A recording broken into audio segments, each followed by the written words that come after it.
The Blackout, a spectacular crowd, a top 25 team in Waco, and the most humbling loss in the Dave Aranda era. This is Locked On Baylor.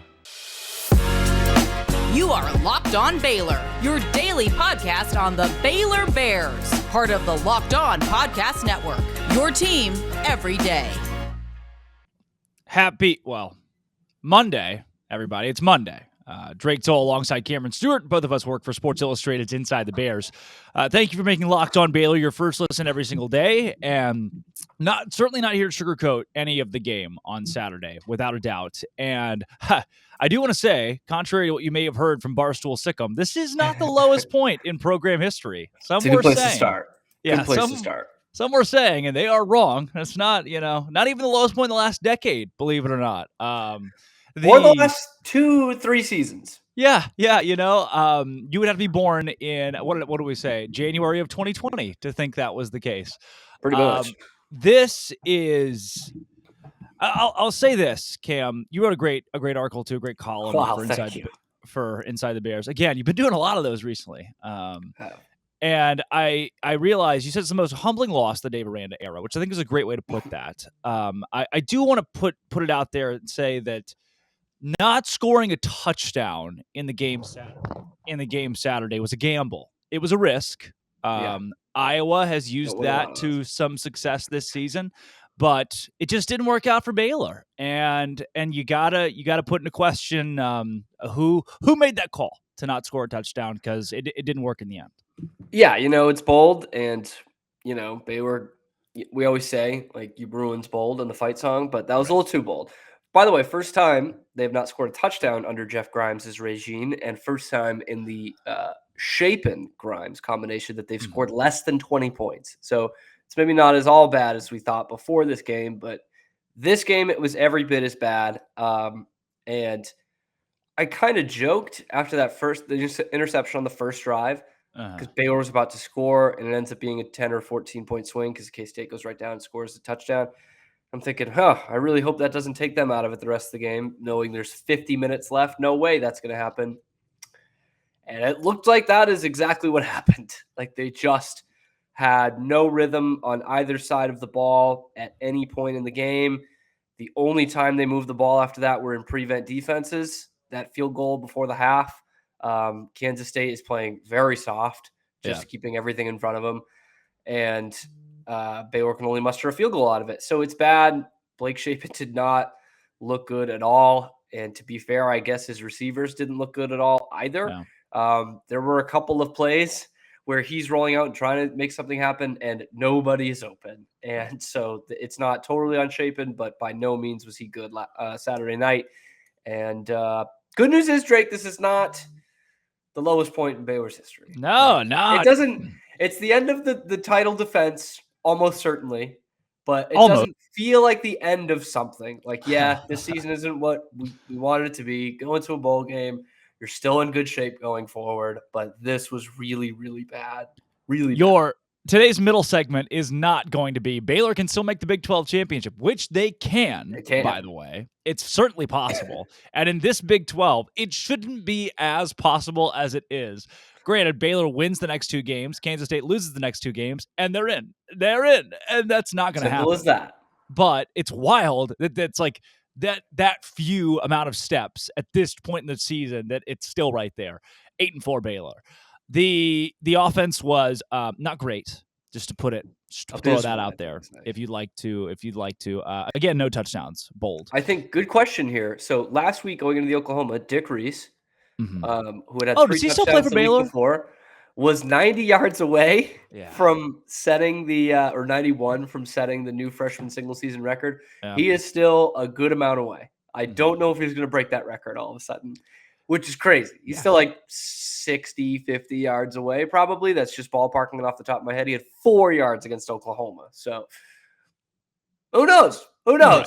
That record was about to be written in stone. What happened? Kind of shows you what it's been like. What happened in the game on Saturday, from my perspective? Kansas State Baylor. I turned to you at one point and said they are Bayloring Baylor, because first possession for Kansas State is we're going to gain 5 yards of play. Baylor had a bold strategy again. The don't score touchdown thing That is in its own category. The other bold strategy was, let's guard everyone except Deuce Vaughn and just see what happens. Or that tight end, number 34, the fullback going into lined up at wideout, who is just catching every ball. 7 so those two guys we won't guard. Everybody else we'll really try to put an emphasis on. That was a strong call too. Yeah, Malik Knowles did not have a big game, so no, he didn't. Hang your hat on that. And granted, I think you're also right that if Shapen doesn't throw that interception, you've got and you score a touchdown there, then probably the trajectory of the game's a lot different. But immediately with that possession going as poorly as it did, Baylor was almost like they were forced into, we can't run the ball if we wanted to anymore. We can't just ground and pound with Dick Reese. This offense, if it gets down by 10 points, the way that Baylor wants to operate the game and control the clock, they are going to lose, because once you got to start throwing the football, you can't really do that. Blake Shapen he was 22 for 38. He threw the ball 38 times on Saturday. 38 times. Had 2 interceptions in the game as well.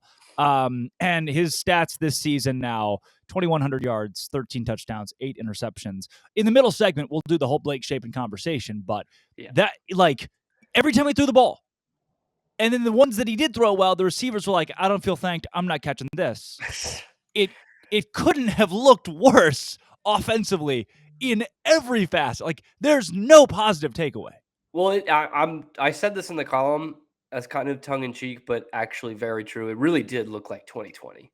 That looked like Larry Fedora's offense with that Charlie Brewer at quarterback and nobody getting open. It's exactly what it looked like. And you just had no confidence at all when he was dropping back there. And like you said, they were down 10 fairly early, though. I mean, it seemed like they abandoned the game plan. I don't know if it was the game plan this week because we didn't get to really see it, but it was the last 2 weeks of, we really got to establish the run here. Like, don't pass unless it's 3rd and 5 or more, kind of establishing the run.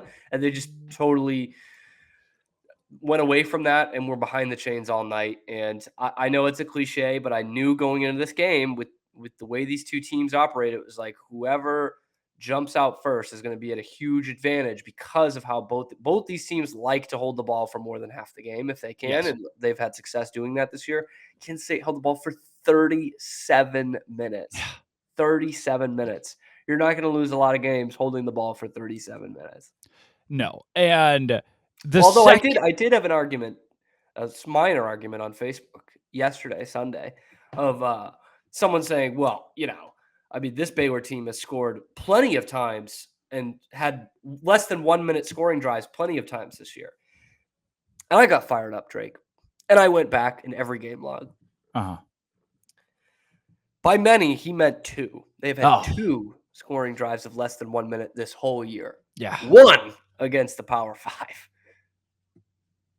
Both of them off fumbles inside the opponent's 30, of course, but 2 drives. So don't tell me that this is the Art Briles offense. You're brain dead to think that. And once they fell behind, it's a longer road than most teams because they're, like you said, they're just not built for it. You can't with a quarterback as inaccurate as Blake has been the last couple of weeks and is prone to the turnover. You cannot sit back and throw it every time.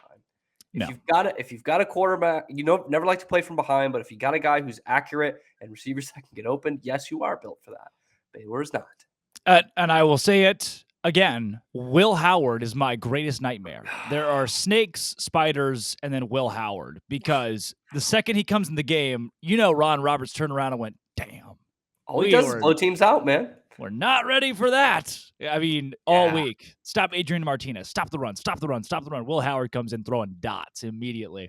I like to picture Adrian Martinez on the sideline in a helmet like 3 minutes after he got hurt, throwing a ball like, Coach, man, it's just a stinger. I'm good to go. And Kleiman being like, Adrian, you're fragile, man. Let's take a second and sit you down. Let's make sure you're okay before we make any I think we got this one, Adrian. I think we're good. I think it's okay. That is you take your time. I mentioned how, what is this, like a David and Bathsheba's husband situation? If you're a Bible historian, you know that he sent Bathsheba's husband into the middle of, war to die. Chris Kleiman's like, Adrian, man, What if you ran the ball this play right into a defender? Just don't even slide. Maybe twist your ankle a little bit. Maybe, just maybe. And then For they put you one more on. modern folks, I use the money ball thing where Philip Seymour Hoffman, aka Art Howe, wants to keep playing Carlos Pena, and Billy Beane wants to play Hatterberg, and so he just trades Pena. It's just like, you know what?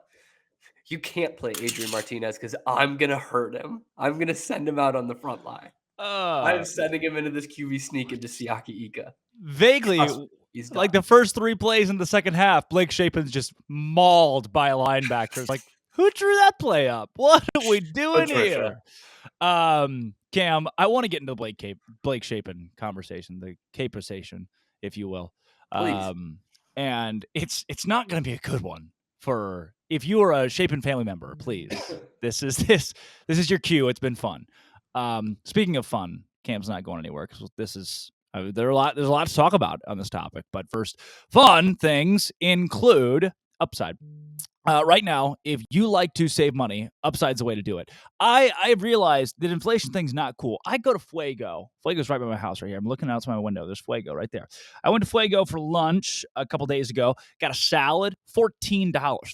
You should be like $9. It's $14. Inflation's got me. But thanks to Upside, I get money back on every purchase, specifically at restaurants, which is where I use it the most. Grocery store, too, is great. To get started, download the Upside app. Use promo code LOCKED and get $5 or more cash back on your first purchase of 10 or more. Claim an offer for whatever you're buying on Upside. Check in at that business, pay as usual, and you get paid. Compare that to credit reward loyalty programs, and you can earn 3 times as much money with Upside. And every week, users earn over $1 million, and that's why I have a 4.8 star rating on the App Store. Download the free Upside app. Use promo code LOCKED to get 5 or more in cash back for your first purchase of 10 or more. $5 for free with 10 or more using promo code LOCKED at Upside. So here's the interesting thing to me, the most interesting thing about this whole Blake Shapen thing. Shapen was really, really bad on Saturday. There have been some games you leave thinking really bad. Other games you leave thinking he's the best guy at handing the ball off in America. That guy's handoffs are great. And then other games you think Shapen, he filled the role, made passes when he needed to on third down. Good. This game was just bad. Here's why I don't think Baylor made a change, and they won't make a change.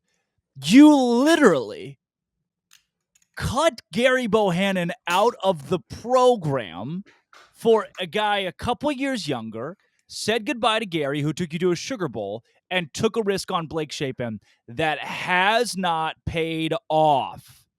And pulling Shapen for drones wholly admits that. And that is not a good look. The optics on that are not very good. I love Gary. But do you really think Baylor would be in a better spot right now if they had Gary Bohannon at quarterback? They'd have less turnovers. 100%. They'd have less turnovers. They'd have a mobile quarterback. Gary was slinging it a little free and loose at the end of the season last year. And I want to clarify here. I don't like that question you asked me right there. I want to clarify this. I'm not even saying that Gary Bohannon necessarily would have been better than Blake Shapen or they made the wrong decision. I'm not even saying that. At this point, it is just a simple fact of they cannot bench Blake Shapen. Otherwise, they're admitting. Like for an ego thing, you're saying? Even just like you took a whole person, like a real human being, Gary Bohannon, who spent 3 years at Baylor, and said, see you later. And now you're benching the guy who you said see you later for. That's tough. That's not good. But look, I mean, they're in the business of winning games. Dave Aranda cut Larry Fedora right loose after 1 year. That was quick. He was this is not working. He's a person too. And, I don't buy that. Will it happen? Why is Blake Shapen still out there? Why is Blake Shapen still out there? I don't know. He stuck with Charlie Brewer the whole year in 2020 as well. Who else was going to play in 2020? Everyone was calling for Zeno in 2020. It was Zeno. And it turned out Zeno wasn't very good. And so they probably made the right decision there. It was, swings and rotaries. They were going to suck anyway. But I don't know. Maybe Kyron Jones isn't ready to start a game yet. I'm not sure. He's looked good in the flashes that we've seen. Yeah. But then again, Zeno did the same thing. And so I've learned from that because I was calling for Zeno every game in 2020. I was calling for it. So I have learned my lesson. Maybe they do know a little bit more about us or than us or about us. They're pretty smart. They didn't know she was knowledgeable about football. They didn't know. It's tougher in the 2020 sense because, again, loved what Charlie did for the program, but he sucked every game they sucked every game. Blake's had some good games. Fedora also had Charlie throwing the ball 55 times a game. I will throw that out there as well. Fedora was a big problem. Right. And clearly there is an identity to this team. And in the games that they've lost, they just haven't gotten in the right situation to get Absolutely. there. Am I saying that right to sound right? They want the RVO. They got into the RVO every game last year. And for the most part, obviously overwhelmingly, it worked, even when they were behind in some games. Yes. But this year, it's they started, we didn't know if they were going RVO again. And then they went really balanced for a couple of weeks there to mixed results. RVO the last couple of weeks, got 3 wins in a row. Didn't feel like they were in their comfort zone last night either. So I'm wondering, maybe what is the offensive identity? Yes. And so that's why I think maybe they do stick with the guy who is a little bit more experienced. I know he hasn't played a full season yet, but it's also tough to throw Kyron Jones in there, I think. Now, if they give him a shot, am I going to be like pissed off? No, I just don't think it's going to happen.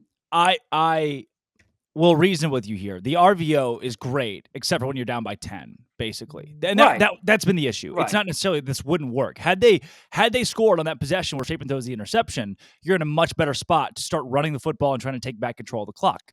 I'll say this. I'm at my desk. This right here is a picture of me and my old roommate, Caleb. That's me and my old roommate, Caleb. Caleb really played football at Pleasant Grove. Actually won a state championship at PG against Gilmer. They don't win a lot of titles at Gilmer. I would have rather had Caleb at quarterback than Blake Shapen on Saturday. He never played quarterback, by the way. I don't think he ever. Ring. Yes, but I damn good at handing the ball off. Really, it is crazy that this is the same guy who started 17 for 17 in the Big 12 championship game. And Oklahoma State was not only a great defense, but they had some film on him. This was not his first appearance, and he wasn't chucking it 20 yards down the field. Had a start time, the week prior. It was a good offense. Right. It was the same quarterback too that against Albany, we were like, yeah, I mean, not everything was great, but Shapen was. He's the truth. Almost perfect. And the answer. Thinking he could be a first-team Big 12 quarterback. And now it's not even like it's you couple some bad decisions with when he makes the right decision, it's a bad throw. And when he makes a good throw, the receivers don't catch it. There's just not a lot of good things here, which does make me think you put Kyron Jones in, what's going to change? Probably, you know what? I'm going to be honest with you guys. Probably not much. Probably not much. Let's just be completely real here. I don't think putting Kyron Jones into the Kansas State game, Baylor would come back and win the game. I just don't see that happening. However, what's the definition of insanity? You keep trying the same thing, expecting different results. Yeah. And go ahead. No, and what did Baylor do? They kept doing the same thing. Like 3rd down and 8. They pulled the whole let's run it off right tackle with Blake Shapen and see what happens. Kid just gets walloped. All right. So are you now in the mindset of how will it hurt if we just play Kyron Jones the next 2 games? Kind of. Because I can buy that. At this point, it's crazy. They're still in it. But to me, what's the difference between 8-4 and 6-6? Really? You know what? Patricia kind of had a point here. I'm not going to lie to you. There are maybe some things, we are the dummies. Maybe she has been right the whole time. There are some things in those tweets that I'm like, oh, crap. She somehow ended up backdoor covering her way into being correct. And so, last but not least, before we get to Dave Aranda, a pretty blunt Dave Aranda, by the way. He was got some good quotes in there. Before we get to Dave, I do want to put this out here. I'm not taking. I know there are coaches that listen to this show and big fans and everybody. I don't want to take away the fact that Baylor won the last 3 games against Texas Tech and Oklahoma and Kansas. I don't want to take away the fact that Baylor had a lot of bright spots. I do want to bring up the fact Texas Tech, Kansas, and Oklahoma are kind of bad football teams. I don't know if we really considered we learned some more this week. We didn't consider that in the moment, but they are kind of bad at football. So I thought about that watching Oklahoma's brain-dead offense yesterday and being like, oof, you know what? We let this team go 10 for 15 on 3rd down, and then Kansas State went 8 for 13 on 3rd down last night, and still there are people asking why, with basically 16 minutes left in the game and down 3 touchdowns, why Baylor's going for it so deep in their own territory. I'm like, they don't trust the defense. They're down 3 touchdowns. Of course they're going for it. It's wild. They're inside their own 20, but Of course. I mean, what are you going to do? Punt it and watch them go down the field again? And also, I love people that are like, yeah, put Kyron Jones in the game, but he still doesn't play linebacker. Well, yeah, well, the offense only has 3 points, too. Yes. This isn't like a... Both are bad. Not mutually inclusive. You mentioned it a little bit in your open, but one final point we got to get to here. The people banging the drum of the blackout being the bad luck and the reason why. When are we going to kill the blackout? Yeah, that was it. That's what did it. Students wore black. Come on, dude. You have a legitimately packed house. The students were awesome on Saturday. Got to give it to them. They were awesome. First thing Dave said was the crowd. They really didn't leave until that last touchdown, and I couldn't have blamed them if they had left 10 minutes before that, to be honest with you. But they were great, and it looked awesome. Your team wasn't ready to play. That is not the fans' fault. This one is not the fans' fault. Yep. It always comes back. That's such a toxic thing about Baylor, and I guess I shouldn't be talking because there are weeks where I get on here and bash our fan base a little bit, but it's always something. It's always something. It can't be that the team had a bad day. It has to be the blackout. It was the blackout's fault. And the atmosphere. Right. And it's like, no. We can never do blackout again. But then by that flip side, there are going to be so many people who are pissed off by us honing in on how bad the team was in a 31-3 loss. So you can't win. You can't win. It's not LSU where they're putting like death threats on your door as a coach, but it just sucks. Yeah. It was not the fans' fault. I would do a blackout again next week if it got the same steam. We're way over time. And that we should say blackout next week. Yeah, and getting to Dave Aranda. We should do a blackout next week, every week. If it gets them to show up, it's not the reason Baylor lost. Just do it. Do it till it works. All right. Before we get to Dave Aranda, I need to tell you guys about Nissan. And the Nissan thrilling moment of the game from Saturday. I just don't have one. I like the Nissan thrilling moment of the game. Every week it's been Dick Reese. It's been something. John Mayer just kicked that field goal, if you want that to be it. I'd say today's thrilling moment of the game is you guys meeting my roommate, Caleb. He's going to be really excited about that. That is the Nissan thrilling moment of the game because Caleb's a good dude. And if you guys don't know him, you should know him. Great guy. Loves to hunt, has a ranch out in Kaufman. So that's the Nissan thrilling moment of Baylor's 31-3 home loss. And the crowd, I guess, was thrilling. Speaking of thrilling things, new designs at Nissan, like the Armada, Pathfinder, Frontier, available at NissanUSA.com. Go check them out at NissanUSA.com. Dave Aranda, what do you got? All right. It's good to see you guys. The results tonight are disappointing and frustrating. I give a lot of credit to Coach Kleiman and Kansas State. I thought they played physical. They executed. I thought they were really on point tonight. And then, I wanted to say how appreciative we are to the crowd that showed up tonight. I know, chilly night and all that, and it was a big crowd, and so, to have that and to be able to play in front of that is not lost on us. I just am disappointed and frustrated like y'all just with our execution, and so a whole lot to learn from and improve on, and our aim is to do that. I think with this team, every day of every week of every month has been a constant push and pull and really tug of war to get our best selves to kind of show up. And so, it continues on. And it's a good fight to have because there's so much potential there and so much, there's a greatness there that likes to kind of stay hidden. And you really have to work to kind of get it brave enough to show up. And so we're aiming to do that, and still a lot to play for with these next 2 games. So take any questions you guys got. Dave, when Will Howard came in there, he seemed to give them a real boost. Was that just a big difference going against him, just the way he plays? I appreciate that. Yeah, there's the attack is different when he's in there. If it was a second and long and he wasn't in there, it'd probably be a run. If it was a second and long, he's in there, probably a pass. And then the types of passes, too. And so there's some adjustments in that. And I give credit to them just for their execution, you know. I think when we look at the film tonight and tomorrow and all of it, we're going to see a lot of misalignments and everything by us. And so a fair amount of self-inflicted wounds by us, but not to take away from their part of it. I thought they did a great job.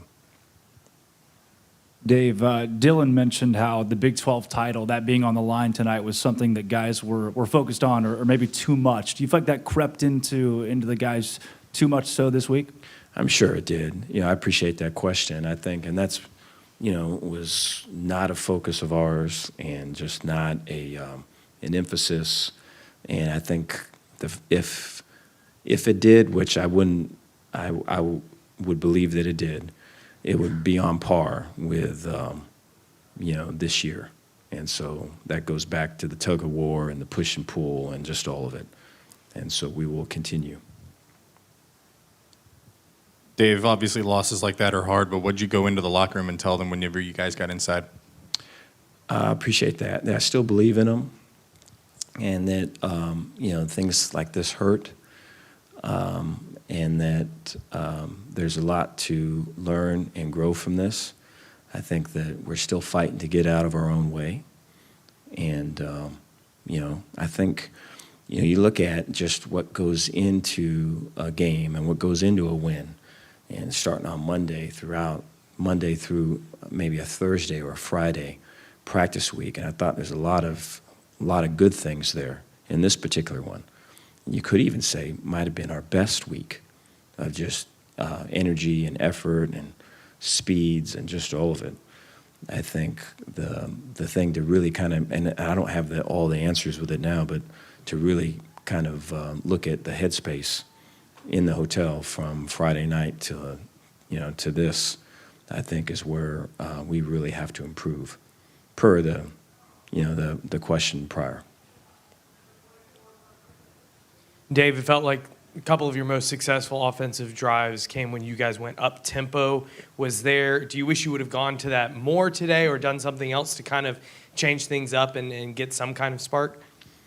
Appreciate that. Yeah, I thought that, you know, there was some good momentum to start the game with our drive, and until, you know, they were able to make a play on us to take the ball away. And, you know, I just think in the past we've been hit like that and punched like that, maybe take something on the chin and we kind of get down on a knee and we kind of come back. And that did not happen, you know, tonight. As hard as it is to say that did not. And so that is something that way needs to be addressed and needs to be kind of owned so that we can get up next time. You know, 'cause you look ahead and we're going to take some punches for sure. And so to be our best requires, you know, a rise. We're aiming to do that. Coach, what would you consider an appropriate response from your team to this loss? I think playing with an energy that says when the game starts that I want to be here, that this is nowhere else I'd rather be. I think playing with an edge in the game, you know, regardless of the outcome or the result, that, you know, I'm going to out-hit you next time, or my level of violence is only going to rise regardless of, you know, score or outcome. And then, you know, that I'm going to do my 1/11th, that there's an execution and that there's a trust in my teammates, you know, to my left and right, that I can do my job in a violent manner and they can do theirs. And I think that's what it's been from the beginning, and we're still fighting for that. That was Dave Aranda. I'm Drake Tollett's Cameron Stewart. He was blunt, man. He told him what's up. This year. It's on par for this year. On par for bless, this year. Dave. Tell him what's up.